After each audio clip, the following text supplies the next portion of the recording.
Hey, what is up, everybody? This is your boy AJTRIP, and welcome to Dash to Shoot, weekly exciting show where I talk about what's going on in the world of professional wrestling. We've got a couple of side topics to talk about before we get to our main topic. So sit back, relax, and enjoy this edition of Dash to Shoot. Okay, so up first, we're done talking about NXT going to the CW. This is an article from Deadline stating the CW adds WWE's NXT to sports lineup. 5-year deal will see showcase from up-and-coming wrestlers moved from USA Network. Let's go here. Written by Jill Goldsmith. The CW will become the official broadcast home of WWE NXT and a new 5-year deal that will see the showcase for WWE's up-and-coming stars moved from the USA Network in October of 2024. The network will air 52 live weekly events throughout the season, making NXT the latest addition to the CW's growing live roster of sports, including ACC football and basketball games aired Saturdays throughout the season and live golf. The CW is also the home of weekly studio series inside the NFL and will broadcast the NASCAR Xfinity Series beginning in 2025. The network said it will soon offer more than 500 hours of sports programming. NXT is part of TKO Group, the newly created public company that houses WWE and UFC and is majority owned by Endeavor. WWE renewals have been a bit of musical chairs. In September, TKO announced that WWE and NBC Universal have agreed to a 5-year domestic media rights deal that will bring Friday Night SmackDown to the USA Network, also starting in October of 24, exiting its current home on Fox. The deal is said to be worth $200 million. Raw, WWE's top-rated flagship property that airs Mondays on USA, is not yet spoken for when the deal is up. Financial terms of the CW NXT deal were not released, but Deadline hears it's more than double the $15 million a year price tag of the current contract. We are thrilled to welcome the WWE brand into the CW Sports portfolio as they play an integral role of our mission to bring live sporting events to network year-round, said network president Dennis Miller. WWE NXT is a perfect fit for the CW thanks to its dynamic young talent featuring the hottest rising stars in the sport and exhilarating, unpredictable weekly events. The passion and engagement of WWE's fan base is unmatched, and we are eager to grow that audience as WWE's NXT new home broadcast television. The CW has made impressive moves over the past year with its live sports programming schedule. It's truly an exciting opportunity to expand NXT's audience by bringing the show to broadcast television for the first time in NXT's history, said WWE President Nick Khan. Between the new leadership and ownership and the economics of the deal, and with their broadcast network now being in over 100 million homes, it became a no-brainer to move NXT, one of our signature weekly shows, to the CW, he told Deadline. NXT was launched by WWE Chief Content Officer Paul Triple H Levesque, a former pro wrestler. WWE has aired weekly shows since 2012 featuring the brightest young talent in sports entertainment, the partner said. Nearly 90% of its participants in last year's WrestleMania were developed under the NXT banner. Led by WWE Hall of Famer Shawn Michaels, NXT is popular with young audience, ranking number 1 in cable primetime on Tuesday nights last quarter among adults 18 to 49 and 18 to 34. Year to date, NXT's average viewership is up 30% among adults 18 to 49. WWE superstars such as Roman Reigns, Seth Rollins, Charlotte Flair, Becky Lynch have come up through NXT. The next generation of WWE superstars are groomed in a program that originated as a hybrid live event / reality show featuring popular WWE superstars mentoring rookies before it transitioned into a more traditional professional wrestling program. NXT serves as a training ground for the wrestlers to get used to competing in front of the live television cameras before eventually making the leap to WWE. TKO is reporting its first quarterly earnings later today. Endeavor reports Wednesday morning. There's a lot going on here after the company led by CEO Ari Emanuel said that 2 weeks ago he is considering strategic alternatives but will remain in TKO's stake. Endeavor's biggest shareholder, Silver Lake, said it is planning to take the company private. So, NXT is now going to be on the CW, on broadcast television. And I think that's perfectly. I never got the SmackDown on Fox angle. I really never did.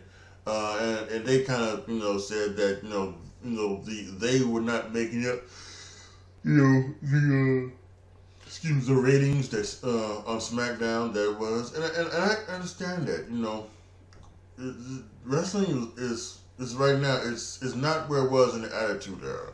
You can understand wrestling being on network television during the Attitude Era when you were getting things like, 5 ratings, 5.6 ratings, and 7 ratings, and things like that.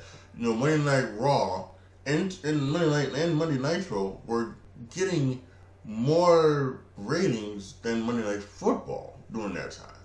So it was probably just the wrong time to try to put a brand like SmackDown or even Raw on major television.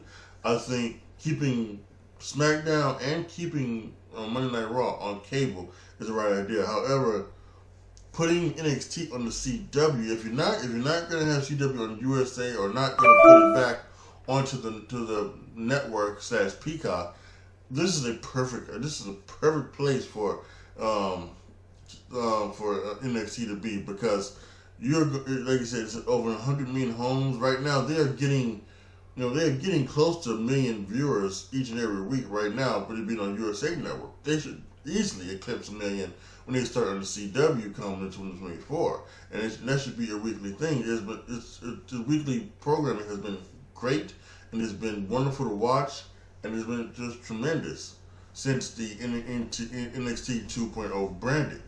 So, rebranding, I should say. So, this, to me, is an extraordinary get for not only the WWE to be on CW network television, but for CW to get this type of program. This is going to be tremendous. And now we just need to wait to see what we're going to get.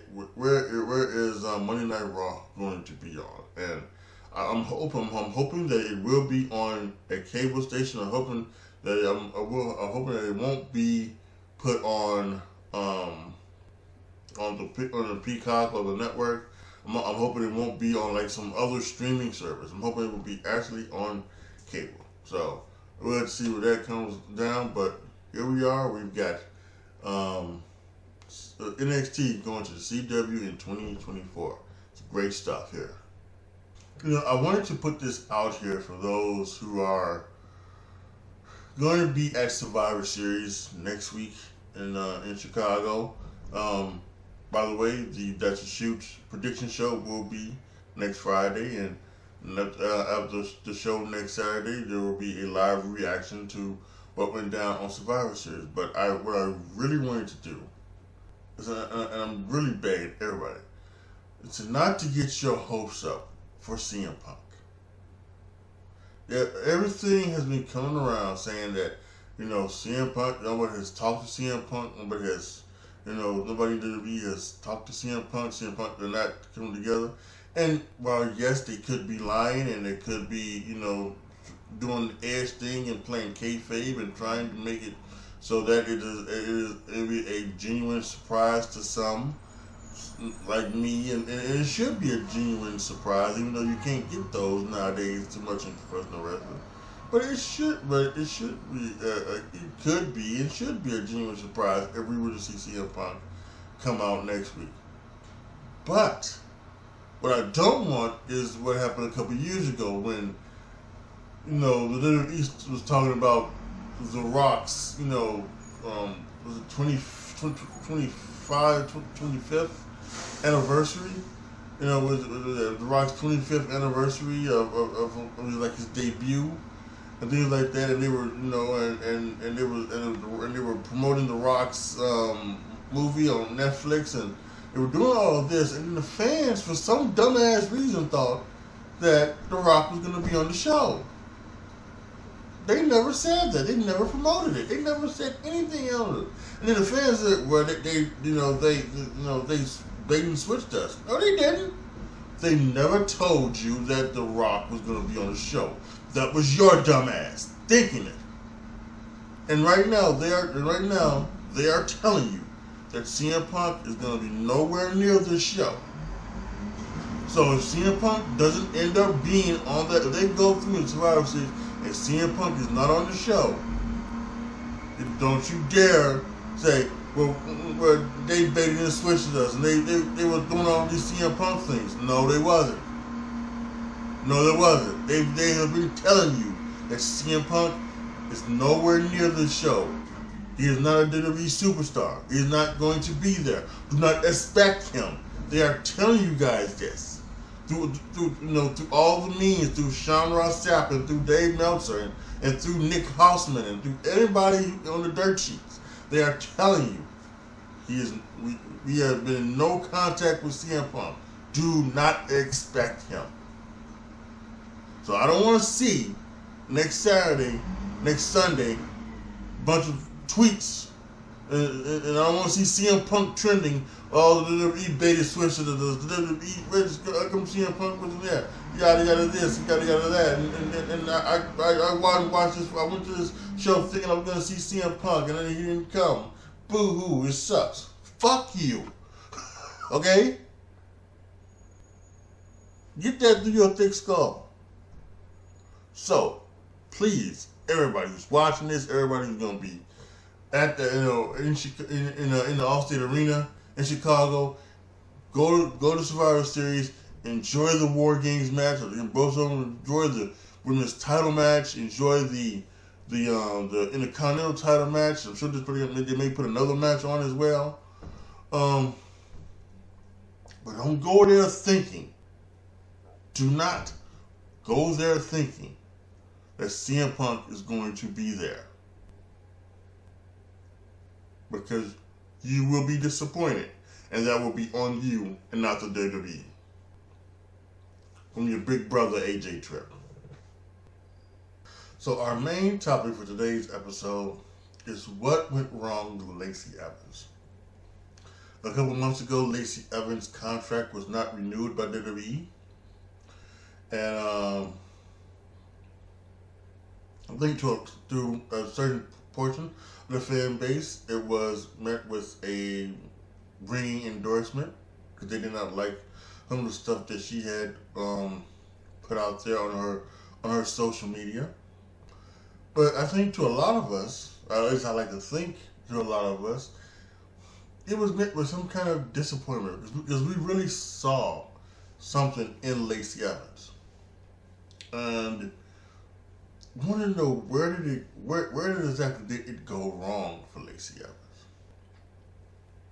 I think there's one point in general where it went wrong, but let's kind of go back in time and let's talk about like the entire thing to Lacey Evans. We can just go back to the start. Lacey Evans, I'm not going to use her real name or nothing like that. Lacey Evans was born on March 24th, 1990. She's an American professional wrestler and a former U.S. Marine. She's best known for her career in WWE from 2016 to 2023, where she performed under the ring name Lacey Evans. Originally introduced to wrestling while serving as a military police officer in the Marines, Evans trained to begin her career on the independent circuit. She started working for WWE in the NXT developmental brand in 2016 and participated in the inaugural Mae Young Classic. That is where I first saw her, was in the Mae Young Classic, and I thought the gimmick was kind of it's kind of out there because then she was doing like she was doing like the pinup type of thing, back in the old days where they would,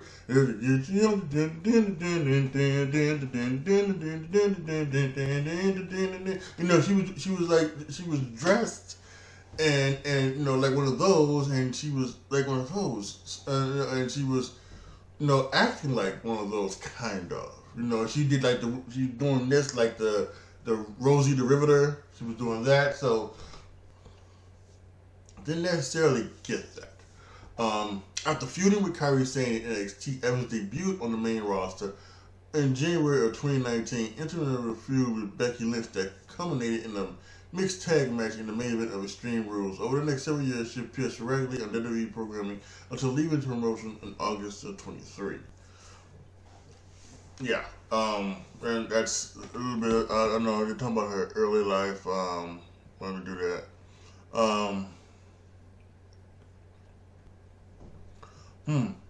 This is something interesting. In 2014, 2015, she trained under Tom Kaikazo at the American Premier Wrestling Training Facility in Statesboro, Georgia. She made her debut for the promotion in 2014, later winning the Royal Heavyweight Championship there. So that's something, of course. Then we got the WWE part, NXT. She signed with WWE, was assigned to the developmental brand, began training at WWE Performance Center. At the NXT Live show on October 20, she made her wrestling debut as Lacey Estrella in a Battle Royal, which ultimately was won by Ember Moon. 3 months later, in her first appearance on NXT television program, Evans teamed with Sarah Bridges in a tag match in which they lost to the team of Billie Kay and Peyton Royce. In 2017, Estrella was given the ring name Lacey Evans, which is coincidentally her sister's maiden name. She was used mostly as a jobber to various competitors. In July, Evans participated in the inaugural Mania Classic, defeating Tanara Conti in the first round, but losing to Toni Storm in the second round. For those of you who don't know, Tanara Conti is the Ty Conti that you know in AEW, who is the wife of Sammy Guevara. And she was originally with NXT, and she was one of those that back in the day asked for her release and then went to AEW, and she's also one of those people who, again, is not in a better spot. But that's neither here nor there. That's not for this episode. This is about Lacey Evans, not about AEW versus WWE. Let me continue on. Although again, we were talking about the Mania Classic. Again, I thought she was really, I found her to be okay. I think one of the things I saw in that was that she did have the athleticism. I believe one of the things she did in that match with Tanara Conti was she did the moonsault, which now has been perfected by Tiffany Stratton. But she did the thing where she jumped on the first rope, the second rope, and then jumped to the top rope, and then I think she even turned around and did the moonsault. So now it's It can never be seen anything more than Tiffany Stratton's, prettiest moonsault ever. On the January 17th episode of NXT, Evans established herself as a heel as she complained to NXT General Manager Reno Rigo for allowing the lowest forms of societal trash like Nikki Cross, Ember Moon, and Kairi Sane to compete in the women's division. In April, Evans was placed in her first feud with Sane as the two exchanged victories and attacked each other throughout the next few weeks. Eventually, Evans lost to Sane on the June 6th episode of NXT to end their feud. Throughout the rest of the year, Evans started a winning streak, defeating the likes of Dakota Kai and Candice LeRae. In December, she competed in a fatal four-way match to determine the number one contender for the NXT Women's Championship. However, the match was won by Bianca Belair. Main roster. On the December 17th, 20th episode of Raw, Evans was advertised as one of the 6 wrestlers about to move to the NXT roster prior to her main roster debut. She lost to Natalya on a dark match on the January 7th 29th tapings of Main Event. It made her official roster debut in the Women's Royal Rumble match at the Royal Rumble on January 27th. She entered the match at number 1, lasted over 29 minutes, eliminating the Iconics Billy and Peyton Royce before she was eliminated by Charlotte Flair. After that, Evans began appearing on Raw and SmackDown and pay-per-views to interrupt various segments in matches by walking out on the stage and waving to the crowd and leaving. So let's talk about this little spot from a minute. If you guys may remember, 2018 was just I would say what it seemed like it was just a down year for WWE in many cases. A down year in rating. It was down year in creative in what people thought was creatively many things. And on December and even so much so that WWE themselves said, well, we need to do something about this. And on December 17th, 2018, you may remember the show. Vince, Stephanie, Triple H, and Shane, all 4 McMahons, or members of the McMahon family, they came out and they pretty much, they pretty much said that what had been going on was just it was not good, and they needed to do better. That they were going to do better. They were going to do certain things. One of the things they talked about they were going to do was they were going to get rid of the automatic rematch clause. It's something that I had bitched about on this channel for the longest time. And for the most part, that pretty much had been the case. They pretty much have getting rid of the automatic rematch clause. But they do but at least at the very least, if the rematch comes at a later time. It used to be the part where on Sunday the match was event, and then the next night on Raw they were doing the rematch. Anyway, and everything like that. And then they came out and they in a kayfabe, and then they put it all on Baron, but blamed it all on Baron Corbin and everything like that. So it is. But one of the things they did was they were going to bring up 6 NXT superstars. It was going to be EC3. It was going to be the Viking Raiders, I believe, right? Was it the Viking Raiders? No, it was Heavy Machinery. EC3, Heavy Machinery, Nikki Cross, Lacey Evans, and it was someone else. But it was like the saving 6. I was going to save Monday Night Raw and save the main roster and save the things, everything like that. So, but the thing was that even though they're gonna bring up 6 stars, they had nothing to do with them. They didn't know what to do with them. They never found anything to do with EC3.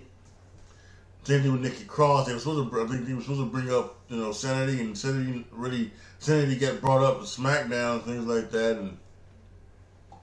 and that went awry, and maybe even Sanity was even brought up to SmackDown before Nikki Cross, which was kind of crazy. And then like I said here, she was in the Royal Rumble, she won the Royal Rumble, and she had a good showing. But then what they always started doing is that they kind of changed her and they gave her that nickname, this Sassy Southern Belle. You remember that Sassy Southern Belle? And that's what happened. And then their music would play. She would come out, she would rock out, wave the crowd, and go back. It would be in the middle of promos, in the middle of matches, in the middle of things. It was all like that. And finally, once Becky Lynch won the main event, WrestleMania 35, they started. They made her like her number 1 contender for that thing. They did their whole thing where they had Charlotte Flair beat her for the SmackDown title. So at that point she was back at 2 belts. And then she faced Lacey Evans for the Raw title. She beat Lacey Evans for the Raw title early in the show, and then she faced Charlotte in the next show. Lacey came back down and caused her the match. And it actually goes on to here. So let's go on and continue with this. Shortly after WrestleMania 35, Evans was drafted to the Raw brand as part of the 2019 WWE Superstar Shakeup and placed in her first feud on the main roster as she was continuously attacked Raw and SmackDown Women's Champion Becky Lynch. This led to a title match between the two for the Raw Women's Championship on May 19th at Money in the Bank, where Evans lost to Lynch via submission. A few minutes later, Evans helped Flair win the SmackDown Women's title from Lynch as she hit her with a finisher, the Women's Right, allowed her to take advantage of the attack. Let's stop that there for a second. She it's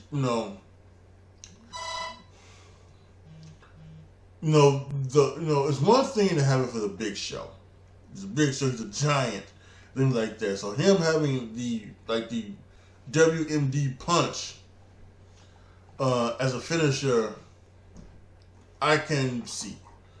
But I never thought her having the Women's Right as a finisher I never really bought into that. And later when they gave her the Cobra Clutch, I thought that was fine when they did something right to her, but nevertheless.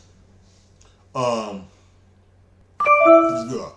Throughout the mid-2019, Evans continued to feud with Lynch and was defeated by her at Stomping Grounds, and then she lost again to Lynch at the main event. Hold on, wait a minute. Let's go do that again. Throughout mid-2019, Evans continued to feud with Lynch and was defeated by her at Stomping Grounds.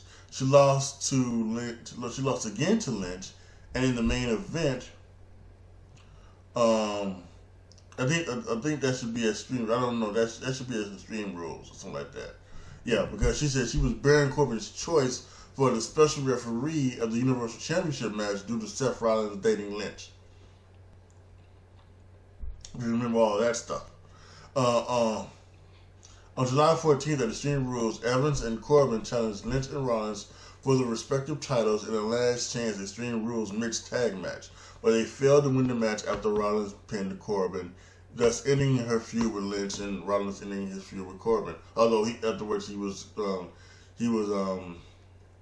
cashed in on by Brock Lesnar, who won the Money in the Bank match. So there was a draft in 2019. The reason why there was a draft was because that was the beginning of SmackDown on Fox. And they decided to do the thing where have a draft so that, there should be different things. That's where, Roman Reigns ended up being on Fox and everything like that. So Evans was drafted to the SmackDown brand in that draft of 2019. On October 31st at Crown Jewel, Evans and Natalya became the first female wrestlers to wrestle in Saudi Arabia, where Evans lost. The two women embraced afterwards, breaking kayfabe to absorb their historical moment. Yeah, so to think about this,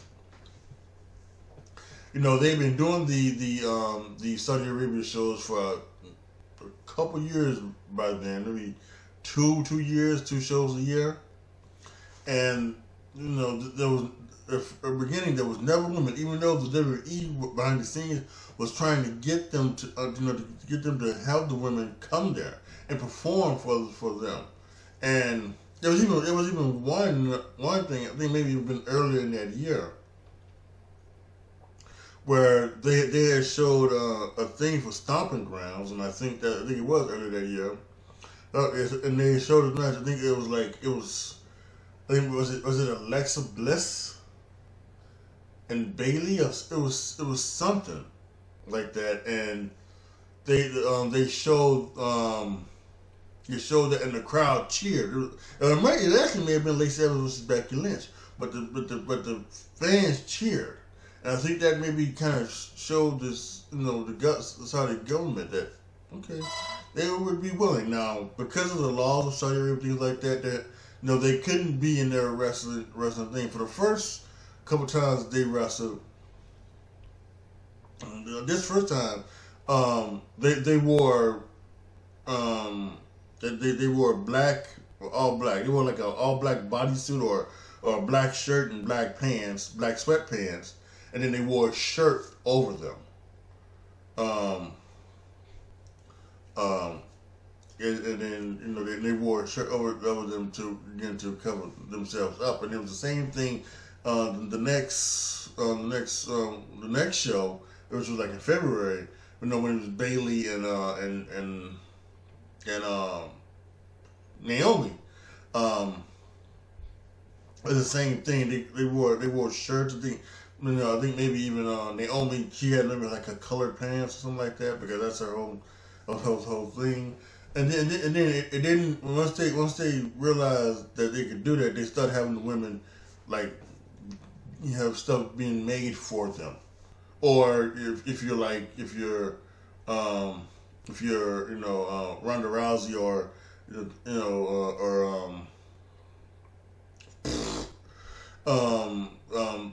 Shayna Baszler, you're wrestling like your gi or something like that, your judo gi. So that's what it is. But she was one of the first women to. She was one of the first two women to compete in that thing. So that's in Saudi Arabia. So she made history already at that point in time. On November 24th at Survivor Series, Evans then went on to compete in the 15-women elimination tag match where Team NXT ultimately won. On November 29th episode of SmackDown, Evans took exception to Banks and Bailey, insulting the SmackDown roster, particularly the women's team, for losing to Team NXT at Survivor Series. After exchanging insults, Evans hit Banks with the women's right and left the ring, thus turning face for the first time since early in 2017. On January 26, 2020, at the Royal Rumble, Evans unsuccessfully challenged Bailey for the SmackDown Women's Championship. That, now I understand a little bit of that. Now I will say this: I think where they, where one of the places where they went wrong with Lacey Evans was this. Lacey probably should have beat Bailey at some point for the SmackDown Women's title. As we continue on here, on April 5th, taped March 25th or 26th at WrestleMania 36, Evans was a part of the 5-way elimination match for the SmackDown Women's Championship.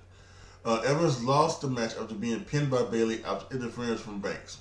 On the 24th episode of SmackDown, Evans competed against Banks in a qualifying match for the opportunity to be in the Women's Money in the Bank ladder match. Evans won the match after hitting Banks with the women's right while clutching a fan with a picture of her daughter on it in her hand and pinning her. Now, see, and that's one of the things that was there too, because they were talking about her daughter, and that's what get Lacey Evans riled up. And I think that's one of the things that should have done that that she should have got is that she should have been able to get the title from Bailey, because Bailey was doing all those things. The heel never got the comeuppance that she should have got. And while even though we think a lot about Bailey during that time, and being the SmackDown champion and and then winning the tag champions and through all of the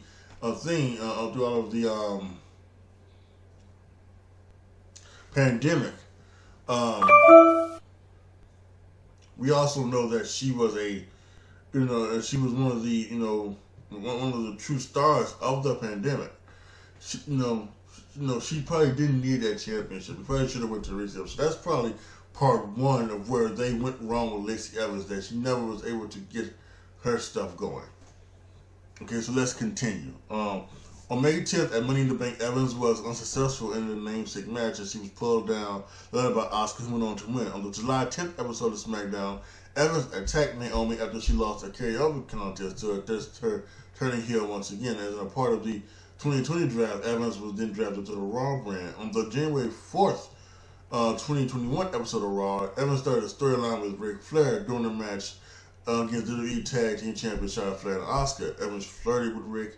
During the following weeks, Ric managed Evans, usually distracting his daughter Charlotte, including a participation in the Women's Royal Rumble match. On February 15th, Evans' real-life pregnancy was announced and incorporated into a storyline on that night of the episode of Raw, in which Ric was implied to be the father. Evans was scheduled to face Asuka for the Raw Women's Championship at the Elimination Chamber, but the match was canceled due to her pregnancy. The storyline with Ric Flair and Charlotte was canceled as a result, as she was reportedly to plan to win the title at the event. So then real life intervenes here for Lacey Evans, as you just heard. She was going to win the title against Asuka at the Elimination Chamber pay-per-view. And then she was out. Then what was allegedly also going to happen was that she then going to go and defend it at WrestleMania against Charlotte Flair with Ric Flair. Now I can't remember if Charlotte was supposed to win or if Charlotte was going to or if she was going to beat Charlotte at WrestleMania. I can't remember back at the time, but this totally remembers him. But then life intervenes and she becomes pregnant. And listen, what can you do? Becky Lynch got pregnant when she was in the midst of her championship reign. She had, and I'm not one of those that said that they should have been more careful for. They should have been, anything like that. People want, these women want to have championships. They want to do this, and they want to also have families. Because and why should they have to wait? Because listen. As we know, you can wrestle all the way up until your 50s, and maybe even your 60s and 70s if you're Fabulous Moolah and Mae Young. Every now and then you come out there maybe once every 3 months and wrestle a crazy match. Don't take a bump or anything like that. If you so these women can wrestle for the longest time, but then I'm sure a lot of these women also want to have families. They want to have kids, right? And then maybe some say, well, isn't one of the ways to do this is to do the thing where maybe you get a surrogate to have your kids, and that could be one way. But I think also some women they want to have the experience, at least once, of being pregnant, and eating it and have that experience of carrying their child through full term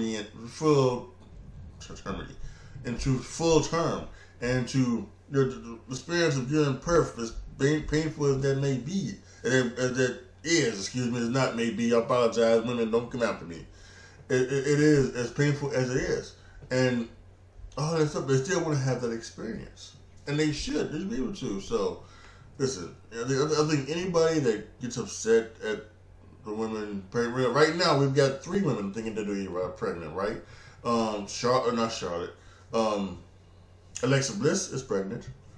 I think they actually think just this past week, Corey Graves and I know her name, Carmella. This I know you're getting old, and you guys have probably noticed this, several times where the names and the things are just not coming. I'm 41 years old and I'm losing it already. Yikes. But yeah, Corey Graves and Carmella, I believe, just had a child. That's why Corey Graves was not on SmackDown last week, and Kevin Owens was there. And is there one more that's pregnant, or I don't know. Or am I thinking of Sonya Deville, who's out with an injury, who's not pregnant, but she's out with an injury? Thought there was another one who was pregnant. Maybe I was wrong. But those 2 are pregnant, and so yeah. And then Lacey Evans here got pregnant, and then if you also remember around this time as well, I think they decided that it was going to be Asuka versus Charlotte. They were going to do that, but then Charlotte, got a pregnancy thing, and then she was like, "What? No, it can't be." And they said, "Yeah, you're pregnant." And then they went back and tested again, and found out that it was a false pregnancy. But at this point in time, they've already switched the match, and they brought up Rhea Ripley, and they had Rhea Ripley face Asuka, and she then at that point won the championship on WrestleMania 36 from Asuka. So, but a lot of things going on here as we continue on.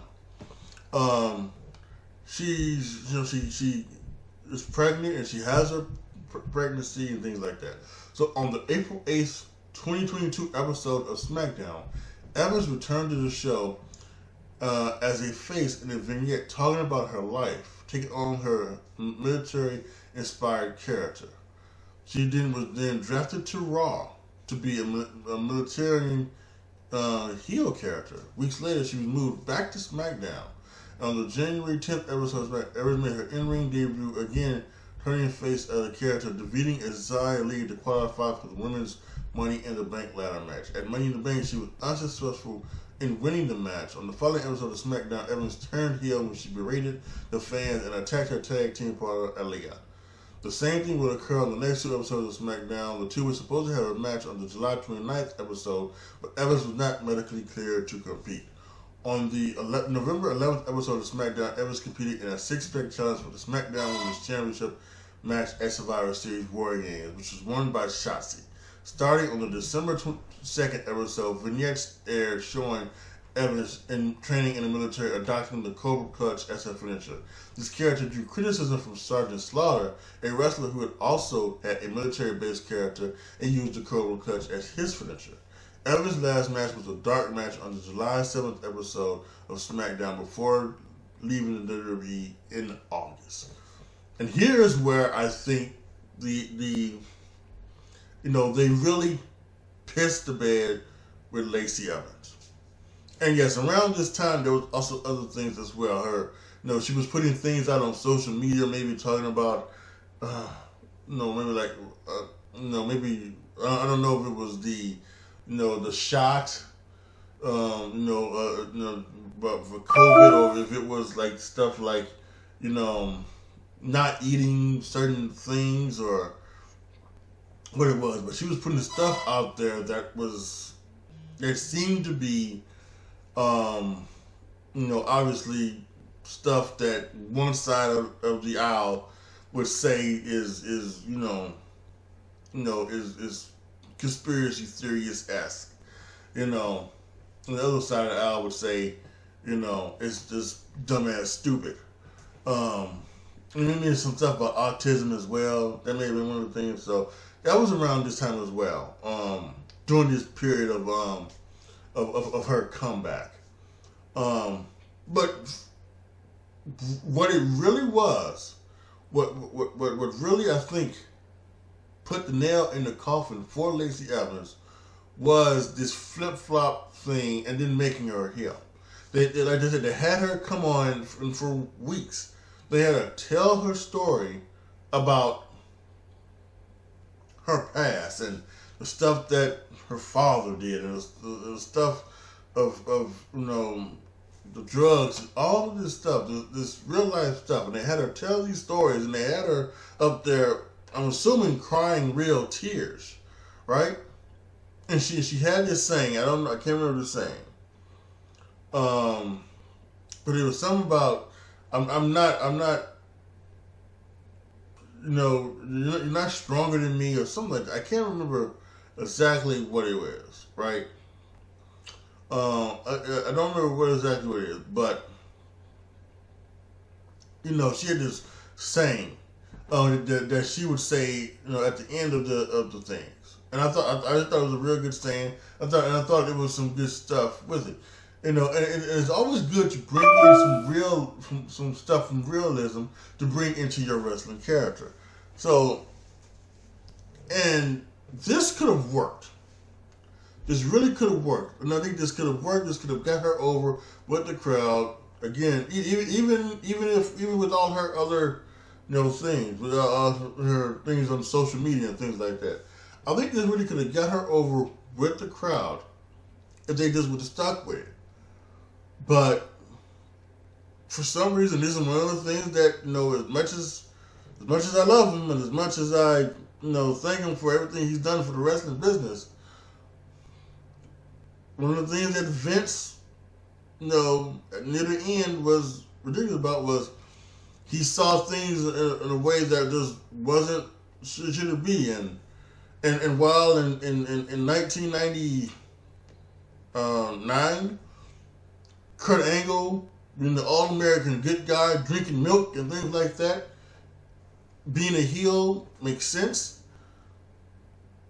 A woman come on the TV and talk about the abuse that she faced as a child from her father and all of the and everything that she had to go through and everything that she had to know, to do, and the fact and her, the fact that she served our country, you're gonna make that a heel instead of her going into it being a babyface. I just think I think was totally wrong. It was totally wrong, and I think that's what turned her around. Because once they, because she was, she was on SmackDown. They then moved her to Raw, and then they moved her back to SmackDown, and that's what, and that's was part of it. But then, to not have her be the baby face.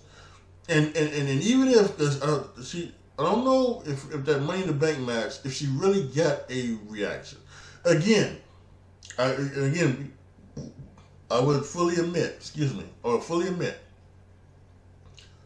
some of her stuff out of the ring on social media and everything that she did like that may have played into that as well. May have played into them turning her back heel. Because the fans did not like the stuff that she was putting out on social media. And during that Money in the Bank match, she was getting some boos. She was getting some boos during that match. She wasn't that's anything like that. But Roman Reigns, John Cena, and many others have gotten boos, and you have continued on with them. They should have continued on with her being a baby face. Maybe what I even would have done is that I would have kept her being baby faces, would have kept her maybe doing dark matches, and would have kept her off TV for a little bit, and then maybe for a month, and brought her back onto TV. And with the face character and things like that, and then we can go and talk about the whole thing about her doing like the whole training military Evans thing, and they gave her the Cobra Clutch. Again, I think it was too little, too late. And even then, when they brought her back like that and gave her that, they still didn't give her like the thing. She should have been on every week, beating somebody, beating a jobber.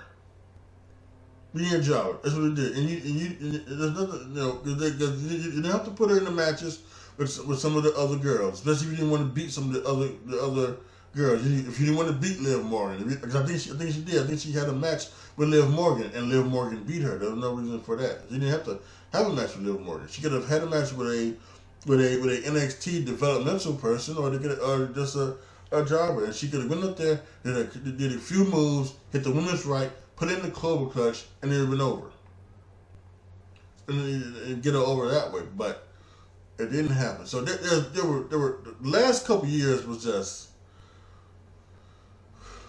it just crazy. Life intervened, number one, with the whole her having a child as she was getting ready to win the Raw Women's Championship. If she didn't get pregnant, who knows where that takes her, and who knows what that makes her, and how big she is, and anything like that. So, and who knows where she's at right now? If she's re-signed and she's a bigger part of the WWE than she was. And then after the pregnant, then the whole fibbing thing. And I think that was the big one. Just the whole switching back and forth, and then making her the heel. I think that's really where it went wrong with Lacey Evans. So. And I think that's a shame, because I think Lacey had talent. I think she had the ability. She could cut a promo for the most part. I think she had the look. I think it was everything about her, and she had the character. She had the character. I think if you would have kept her as the baby face, who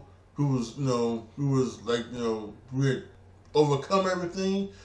She would have been good at that, or even if you didn't do that, and maybe if you stayed with her with the heel, as you turned her heel and gave her the Cobra Clutch, she would have been good at that as well. But you would have had to invest time in her. So it's a damn shame. I think Lacey Evans is someone that is missed.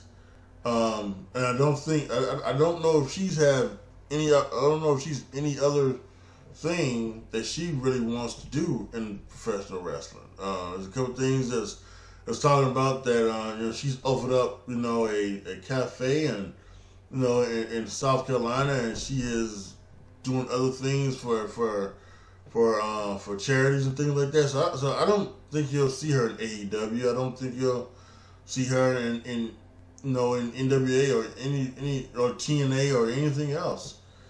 Maybe she might be back in WWE. Maybe, because I think I think some of the people who got released a few months ago, they might be brought back again. In particular, the Top Dollar. I don't know why they released him, but I think he could easily be brought back. He's staying relevant for a reason on Twitter, and he's staying relevant for a reason. He was on the Pat McAfee show the other day, so he's staying relevant for a reason. I think that's because he's going to come back at some point as well. So I do like that, but if they do bring her back, I think they have to find out and do something with her. I don't know if she can be a baby face because of the stuff that goes on with her. That she's talked about on her media. So she may just have to be a heel. But okay, fine. She get the finishing move in the Cobra Clutch. She's got that. Continue with that. She get the women right as a good signature move. And you got the military background stuff. Go into that and just keep into that. So, yeah, I think as we look back at the career of Lacey Evans, I think we can truly say that the pregnancy at the beginning of 2021, while that was a personal highlight, maybe it took a turn for her career, and that's where the thing started to turn. But the big turn is obvious. I think everybody would have said this as well, even before I went through the whole rigmarole. I think that everything would have said that it was the whole back and forth stuff with the Raw, SmackDown, face heel thing with her pregnancy. After she came back from her pregnancy. Alright, y'all, that is it for this episode of That's a Shoot. Once again, next week will be the predictions episode for Survivor Series, and then, of course, next Saturday after Survivor Series, you come back right here for our reaction to Survivor Series. So we talk about what went down, who showed up, who didn't show up, and anything like that from Survivor Series. Okay, so click the notification bell so that when I go live or when I put out a video, you can get it and understand it, and we can talk about it. Okay. But as for this episode of That's a Shoot, post your comments down below. Tell me what you guys think. Let me know what you guys think about NXT moving to the CW network, about CM Punk, and whether or not he is showing up, and if you think so, and whether or not it is WWE's fault or not. It isn't, by the way, just to let you know. If he doesn't show up. And of course, our main topic, what went wrong with Lacey Evans? Let me know down in the comment section if you agree with me. If you're thinking it's the whole everything with the back and forth of moving from Raw to SmackDown or to Raw to SmackDown, or if it's the having to stand up there and be a baby face but then turn on a heel. Let me know what you guys think down in the comment section. Like the video, share the video, subscribe to the channel. And as always, thank you guys so much for watching. This is your boy, AJTRIP, signing off. As always, be good to each other, y'all. Be careful out there. And I am out.